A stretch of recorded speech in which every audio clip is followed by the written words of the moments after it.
Hello and welcome. This is video 2 of the series of building your digital product portal using your GoHighLevel sub-account. Once you log in, you can go to the settings area. You're going to see a number of elements on the left side menu. You're going to notice that you're going to see one element called domains and URL redirects. It's going to invite you here to connect a domain. You can connect a domain for use of the sales page templates. You can connect a domain for use of the client portal. In most cases, this is the domain that you're going to connect. Once you go to this area, you're going to click on the connect button. That's going to take you to the memberships tab. You're also then going to be inside of the client portal. So if you wanted to trace your steps, you can go to memberships, client portal, and go to settings.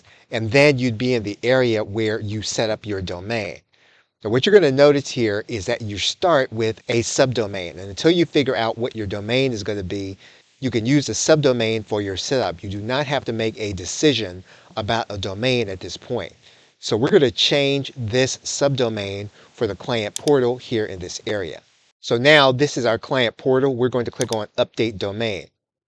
Now again, we're not setting up a custom domain. We're using the domain given to us by the platform. So if we go and we copy this domain, we should be able to now look at the domain inside of an incognito browser. So if we put that domain inside of an incognito browser, this is what will be shown. You're going to see the URL there, and this is what your customer is going to see when they log in to get access to the membership that you're going to be setting up. And you can set up your own name while you go through the setup process.